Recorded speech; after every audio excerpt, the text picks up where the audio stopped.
Hi, magandang gabi po mga kababayan kong taga-lungsod ng Maynila.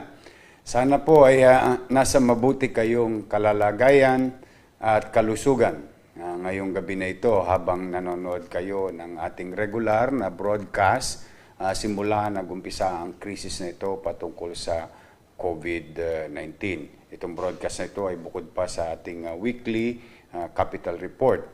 Sa ganitong paraan man lamang, ang inyong pamahalang lungsod ay makapaghatid sa inyo ng mga impormasyon, mga kaganapan at mga nagaganap at magaganap sa lungsod ng Maynila. Mga kababayan, if you have time, please share this broadcast to as many friends as possible, partikular na rin sa ating mga taga-lungsod ng Maynila, sa ating mga kamag-anak, kaibigan at kakilala, kapitbahay, para na sa ganoon po ay patuloy tayong makakuha ng tiyak, tama na impormasyon at para maiwasan natin ang kalituhan at para po properly guided ang lahat ng mga batang Maynila dito sa ating lungsod. Ngayong gabi, nais ko pong simulan sa inyo na i-report ang katayuan ng kalusugan ng ating mga kababayan. Ngayon po ay meron tayong 24 na confirmed cases ng COVID-19. Sila po ay positive. 24 na mga taga-lungsod ng Maynila. At today, as of 5 p.m., meron na po tayong 368 na confirmed cases sa lungsod. At meron naman tayong tinatawag na bagong guidelines na sinusunod galing sa DOH. Meron po tayong 255 na probable. Sila po ay umabot na sa 329 na probable PUIs. At meron naman tayong suspected PUIs. Today ay 2 po. Kaya ang total po natin ay 87. At nasa inyong screen mga kababayan, ang mga listahan ng lugar. Kung nasaan po mayroong positibo, probable and suspected PUIs sa ating lungsod, mga kababayan. At nais ko rin i-update kayo sa sinasagawang massive testing. Ito po. Ito po yung lagi natin ginagawa linggo-linggo, araw-araw, at for the past 2 weeks now, nagkakaroon tayo ng maramiang testing na ginagawa sa lungsod. As of April 15, nakapag-conduct na po tayo ng 1,302 na total swab testing done. No? Ito po yung ginagamit ay yung kumukuha ng likido sa inyong bibig at ilong at ito po ay ilalagay sa I think ang pangalan po ng makina ay PCR machine. No? At yan po ay masusing sisiyasatin sa mga laboratorio ng ating mga partners hospital sa pribado at sa National Government Public Hospital, bukod pa sa ospital natin. Kaya po natin, so far, a day, aabot tayo ng 232 na test na pwede nating gawin. Kaya po, so far, marami po tayong testing, swab testing kit. No? Ito po yung magkaiba, no? Para lang po magkakaunawaan tayo. Ito po yung sertipikado at dumadaan sa makina na testing kit. Iba naman po yung nakikita natin sa telebisyon o sa mga Facebook, yung rapid testing kit. Magkaiba po yun. No? Ito po mas garantisado at high probability, no, na success na malaman kung ang isang tao ay positibo o hindi sa COVID-19. Kaya po mga kababayan, so far hindi pa rin nakukonsumo ang kakayanan ng lungsod ng Maynila ng COVID-19 virus. At hoping na ganun nga sana at magpatuloy ang lungsod ng Maynila bilang pamahalang lokal na laging maging handa sa anumang sitwasyon. Pero kung babalikan natin ang mga datos, mga kababayan, maraming nagkakasakit sa atin. Nagiging PUIs at they turn out to be positive. At diyan po, pagka hindi po tayo nag-ingat, ay hindi lang ho natin mapeperwisyo ang ating mga sarili, pati na rin ang ating mga mahal sa buhay. Kaya mga kababayan, ingat po. Stay home, stay healthy, stay safe. Yan po ang laging panawagan ng inyong pamahalaang lungsod at ang national government, mga kababayan. Ngayon, another news ay as of April 15, 12 p.m., nadagdagan po ang pagsusoli ng mga barangay officials ng mga sumobrang salapi ng taong bayan. No? Ibig sabihin, katulad na naipaliwanag ko na sa inyo nung ilang gabi na sila po ay kung ilan ang inilista nila, yun ang binigay nating pera. 1,000 pesos per family. Mahirap, middle class, mayaman. Lahat ng pamilya sa lungsod ng Maynila. At nalulugod po ako, kanina po, katulad ng ipinangako ko sa inyo kagabi, ipopost namin yung mga barangay officials at barangay numbers na nagsoli ng kanilang sobrang nakuhang pera. Sa maraming dahilan po yan. No? Pero ang nakalulugod po dyan ay talaga pong ang katapatan ng barangay official ay talagang hindi kumasukat ngayong mga panahon na ito. Maraming salamat po sa inyo at patuloy natin pairalin ang puso o pagmamahal at malasakit sa ating mga nasasakupang kabarangay. Sa District 1, today may nagsoli na isa, sa District 2, 3, sa District 3, 9, sa District 4, 6, sa District 5, 8, sa District 6, 3, total of 30. At ang halaga po ng perang naisoli ay 1,811,000 pesos. Kahapon po, 100 mahigit, ay 100 barangay ang nagsoli at suma total na 17 million pesos. Ngayon, mga kababayan, yung mga nagsoli,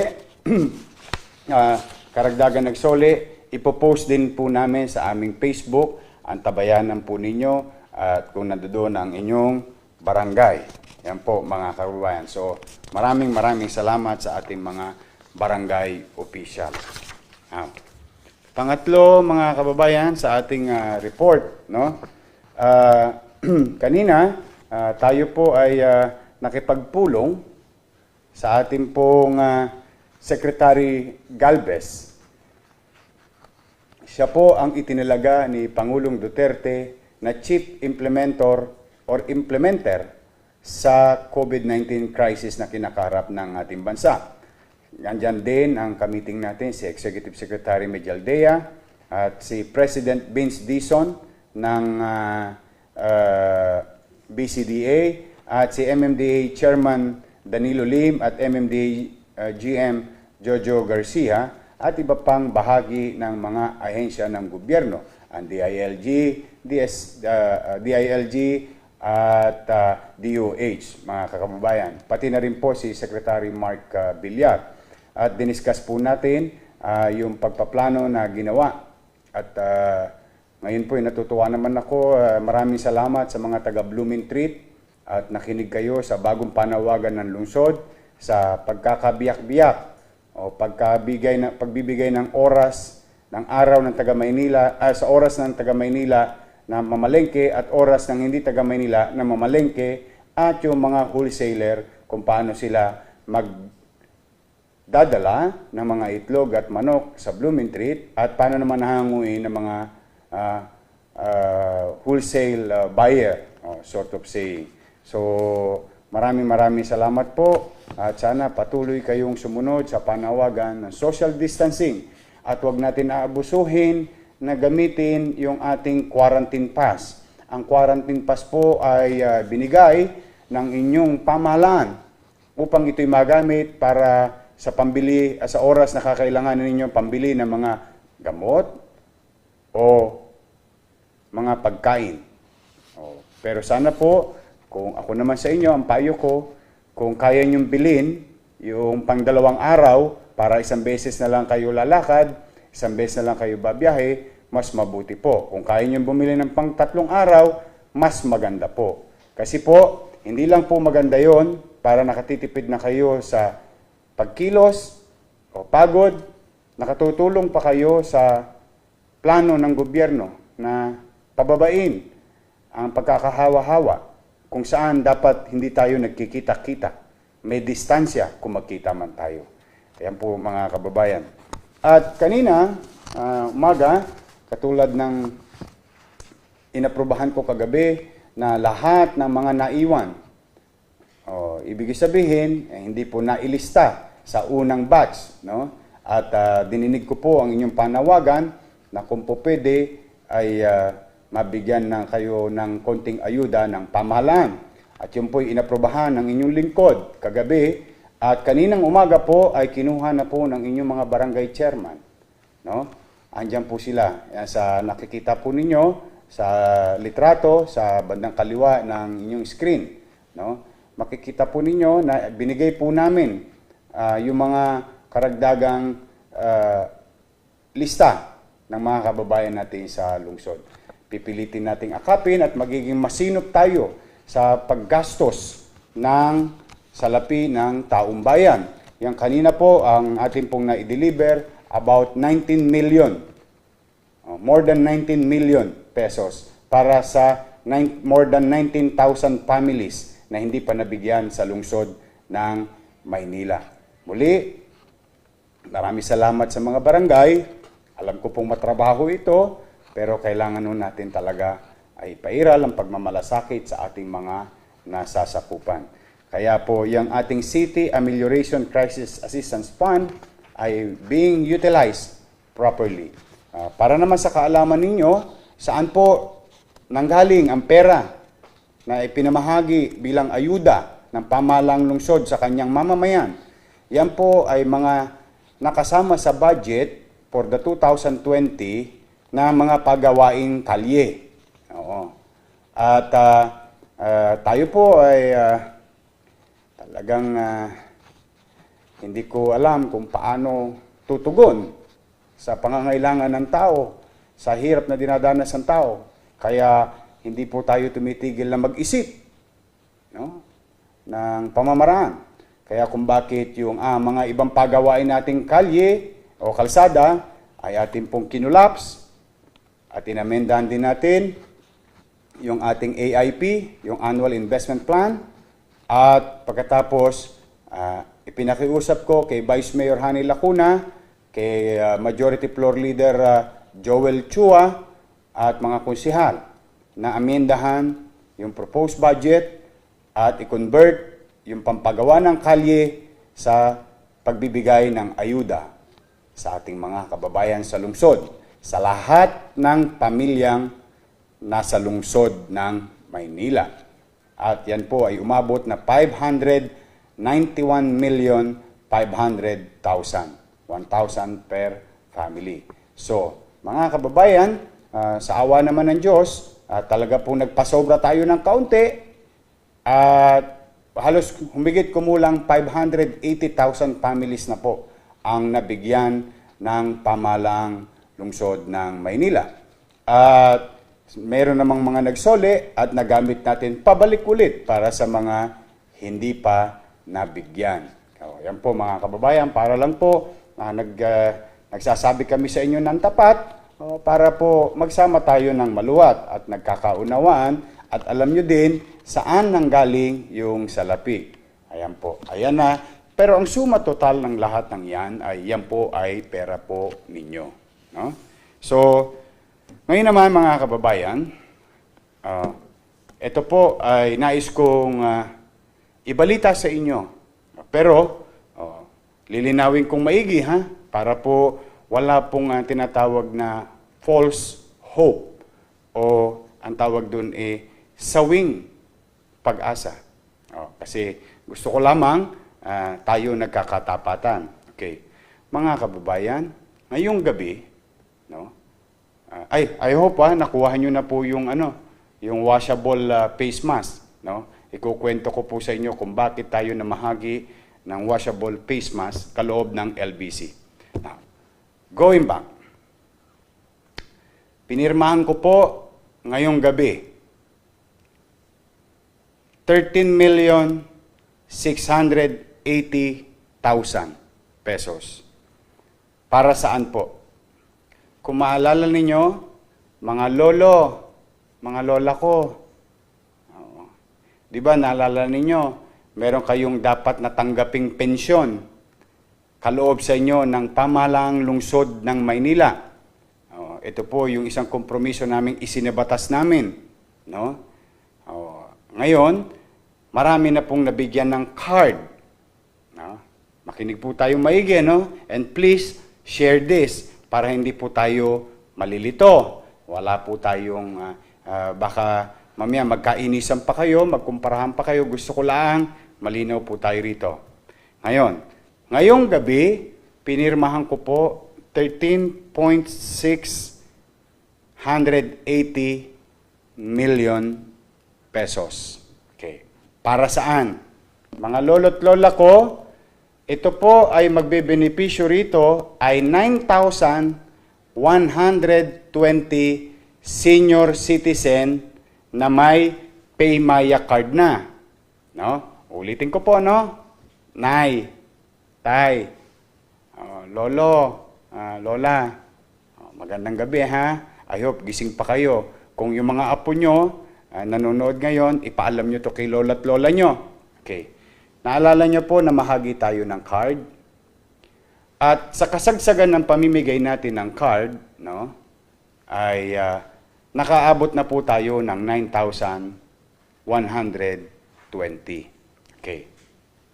Unang tanong, Mayor, bakit po 9,120 lang? Humigit kumulang 100,000 ang senior citizen. Tama. Una po, habang namimigay tayo ng card noong Enero, Pebrero, at biglang pumasok ang Marso at nagkaroon ng quarantine, natigil po ang pamimigay ng Paymaya Senior Citizen ID card na at the same time ay cash card. So, ibig sabihin, yung card na yon, ito po ayun, meron po akong sample. Sakto. Ulitin ko, ayan para po malinaw, may pasensya na kayo. Talagang inuulit ko, hinihimay ko, ano? Ito pong card ninyo, mga lolo't lola, ayan mga lolo't lola, ito pong card ninyo, kung kayo ay may hawak na nito, no? Kung may hawak na po kayo nito, mga lolo't lola ko, 9,120. Okay. Sa Biyernes, okay mga lolo't lola, bukas, lalabas ang cheque, ide-debit sa lahat ng card ninyo. Sa Biyernes, check nyo po. Kayo ay magkakaloob ng 1,500 pesos. Okay. Ulitin ko. Mayor, bakit 9,120? No? Kasi hindi pa nabibigyan yung iba. Mayor, paano naman kaming wala pang card? Pasensya na muna. Pagka natapos tong ating quarantine, magre-resume po ang pamimigay ng Paymaya card. Ito pong senior citizen card nyo na debit card din. Okay. Mayor, paano yan? Dapat to ay January pa kami tumanggap. Opo, wag ko kayo mag-alala. Kung kailan nyo po natanggap yung card, bibilangin nyo lang yung buwan simula Enero at kung kailan nyo natanggap ito. Ganun po magiging laman ng inyong card. Mayor, bakit 1,500 ang matatanggap ng 9,120 na mga lolo't lola natin? No? Opo, kasi di ba ang pangako ko po sa inyo, ang pension nyo sa siyudad ng Maynila, 500 a month. Oo. Lahat ng senior citizen, di ho ba? Ganun yung batas na pinagawa natin. So, Enero, Pebrero, Marso. 500 times 3, 1,500. Times 9,120, 13,680,000 680. O ngayon, Mayor, makakatanggap pa rin ba kami kahit wala pa kaming card? Opo, uulitin ko, pag natapos na po ang quarantine, kasi hindi po kami makakilos ngayon, hindi kami makababa sa inyo at i-activate ang card ninyo. Tapos ang quarantine, makakatanggap pa rin po kayo ng card. Ito na po yung pinaka-ID ninyo. At the same time, debit card. Pwede nyo lagyan ng pera. Katulad ng ginagawa namin, pinapasukan namin ng pera. Ngayon, mga kababayan, ngayon balik tayo sa 9,120 na may mga card. O mga apo na nanonood, mga anak na nanonood, tanungin nyo lola at lolo nyo, ha? Kung sila'y may dala nito, kasi sayang naman, magagamit nyo rin to sa mga panahon na ito. Biyernes, pwede nyo na pong i-check kung may laman na ulit na 1,500 pesos ang inyong mga senior citizen ID card na debit card kaloob ng Paymaya at ng Siyudad ng Maynila sa programa nating pensyon sa lahat ng senior citizen. Sana po, mga kababayan, para walang malito, no? Naipaliwanag ko ng husto sa inyo. So, doon naman sa 9,120, I'm happy for you. Mapalad kayo. Dahil noong naibigay sa inyo ang card, ay yung panahon na pwede pa natin magawa ang lahat ng bagay. Pero doon naman sa mga hindi pa, huwag kayong mag-alala, mga lolo't lola ko. Para lang kayo nag-iimpok sa bangko. Basta ang simula niyan ay Enero of 2020. Yan po mga lolo't lola. So muli, maraming salamat sa ating mga donors. Hindi pa ho. Sorry, meron pa isa. Today, update naman sa food packs. No? Today, nakapag-deliver po tayo ng 8,163 food box na kaloob ng siyudad ng Maynila. Para sa 8,163 na pamilya. As of today, ang total na po na ipamigay natin ay 323,486 families. Ayan na po. Tuloy-tuloy pa rin po ang pagbibigay natin ng food box. Now, sumunod, tuloy-tuloy pa rin yung ginagawa nating paghahanap sa mga stranded na estudyante sa lungsod ng Maynila na nag-aalala ang kanilang mga magulang galing pa sa iba't ibang probinsya.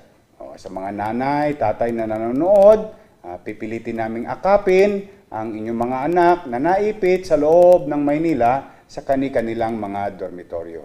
Sa maliit naming kaparaanan, yayakapin po namin sila. Kaya huwag kayong masyadong mag-alala. Okay. Sumunod, ay tuloy-tuloy pa rin po yung ating kadiwa, yung ating rolling store na ibinababa natin sa ating mga barangay. Okay. Mga kababayan, may bago po tayong ipinasang ordinansa. Kagabi po, namiyahagi na po ang siyudad ng Maynila, natanggap na ng inyong mga kabarangay itong face mask. 600,000, 500,000 na washable at 100,000 na surgical mask. No?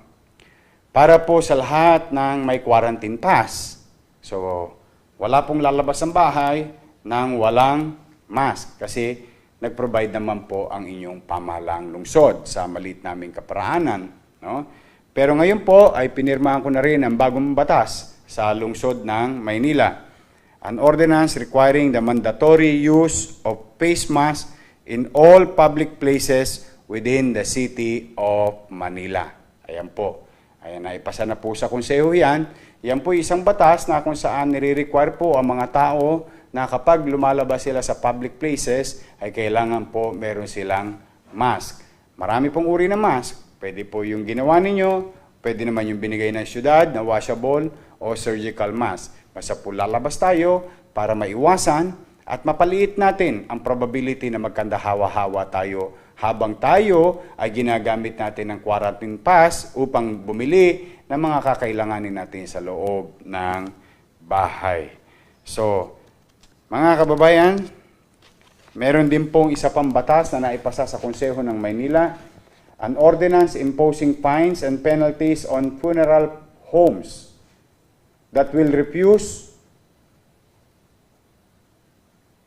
to provide logistics and transport of COVID-19 patients in the city of Manila, as well as those that will overcharge funeral services, including but not limited to sale of coffins, cremation services, and burial services. Ibig sabihin, ipinagbabawal po ngayon sa lungsod ng Maynila ang pananamantala sa ating mga kababayang nagdadalamhati. Nagdadalamhati na dahil lumilisan sila ng kanilang mahal sa buhay. Tapos, nasa krisis pa ngayon. So, kaya po medyo nag-iingat ang inyong pamahalaang lungsod at pinoproteksyonan ang ating mga kababayan sa lungsod ng Maynila. Okay. Ngayon naman, mga kababayan, gusto kong pasalamatan ang ating mga donors. Ika Falcon, batch 95, 70 pieces pillows. Mr. and Mrs. Manny de la Serna of Heroes Hotel, 100 pairs of male and female sleepers. Ito po ipadadala natin sa Delpan Evacuation Center na ngayon ay Delpan Quarantine Facilities for our PUIs awaiting for the result of their test. Johnny C, 200 boxes of vitamin C. Bugsy B, 2,000 pieces Nutriban. Meat Plus Komisaryo, 500 food packs. Again, ABS-CBN Lingkod Kapamilya, 19 boxes Mang Tomas, 12 boxes Prito Pack, 41 boxes Kusina Partner. Bayanihan para sa Kababayan, Major Rhea Valera, 19 sacks of rice, 1,000 pieces sardines, 3,000 pieces North Face Mask. Liberty Food Mart, 2,500 pieces raisin buns. Chairman AJ Lizarondo Cecilio, Barangay 35, Zone 3, member ng Bekshis ng Maynila. Nag-donate po siya ng 5,000 pesos. Marius Singh, One Health Laboratory, nag-donate po siya ng 100,000 pesos. Girl Valenzuela, nag-donate po siya ng 200,000 pesos. Si Kuya Daniel Rason at ni Brother Eli Soriano ng Dating Daan, nagbigay po sila ng 1 million pesos sa lungsod ng Maynila. Sa ating Kuya Daniel Rason at kay Brother Eli Soriano ng Dating Daan, maraming salamat po sa inyo at sa inyong mga kasamahan. Maraming salamat sa ipinagkaloob ninyong 1 milyong piso sa lungsod ng Maynila. Yan po mga kababayan, ang ating pong update ngayong araw na ito. Sana po ay naliwanagan tayo sa mga ibang guidelines na ating binibigay. Muli mga kababayan, ako po ay hindi magsasawa, paulit-ulit, gabi-gabi, umaga, tanghali, magpaalala sa inyo. Ang COVID-19 virus ay walang gamot, walang vaccine. At kahit na mga matatayog na bansa, Estados Unidos, Europa, at ibang kapitbahay natin sa Asia, tiklop, dapa. Bagamat marami silang pera, salapi, kakayanan, at mga siyentipiko. Pero magpasanggang ngayon, wala pa akong gamot. Ano ang halaga ng social distancing, quarantine, at curfew? Ito ba ay makakagamot kay COVID-19, sa virus na COVID-19? Ang sagot, hindi. Ito ba ay makakatulong para wag lumaganap ang virus na COVID-19? Ang sagot po, malaking oo. Yun lang ang tanging sikreto ngayon. Ito mga salapi, tulong pagkain, ayuda, pansamantala lang po yan. Yan po ay maliit naming kaparaanan upang maibsan man lamang ang inyong mga diraranas na kahirapan ngayong mga panahon na ito. Economic, emotion, and psychological difficulties nowadays. Yun po ang trabaho ng pamahalaan. Kaya ang susi ng tagumpay para tayo magapi natin yung COVID-19 virus at yung crisis ay kailangan natin makiisa. Tayo mga mamamayan. Nasa inyo po ang tagumpay ng laban natin. Nakasalalay po sa inyo. Kaya ang pakiusap ko, disiplina, kooperasyon, pagmamahal at pagmamalasakit sa kapwa ang pairali natin sa lungsod ng Maynila. Dahil po sa finals, tayo rin po ang magkikita. Wala naman magmamalasakit sa ating mga batang Maynila, kundi tayo rin kapwa batang Maynila. Kaya po, ngayong gabi, bago kayo matulog, kung di man kalabisan sa inyo, hinihiling ko po na ipanalangin natin ang mga may sakit na sana hagkan sila ng kamay ng Diyos, na sila po'y gumaling na. Ang mga nahihirapan naman, sana bigyan sila ng kagaangan sa buhay ng Panginoon Diyos. Sa mga sumakabilang buhay na frontliners at biktima, ipanalangin natin ang kanilang kaluluwa. Sa ating mga frontliners na nalalagay sa sakripisyo, doktor, nurse, health workers, police, barangay, mga tao sa gobyerno, ipanalangin din po natin sila. Ipanalangin natin na magtagumpay ang pamahalaan sa kanyang layuning labanan nating sama-sama itong krisis natin kinakarap sa ating lungsod, sa ating bayan o bansa, at sa buong mundo. Hanggang dito na lamang po muna. Again, see you again tomorrow for another updates. Pagpalain nawa kayo ng buong may kapal. Maraming salamat po. Manila, God first. Magandang gabi.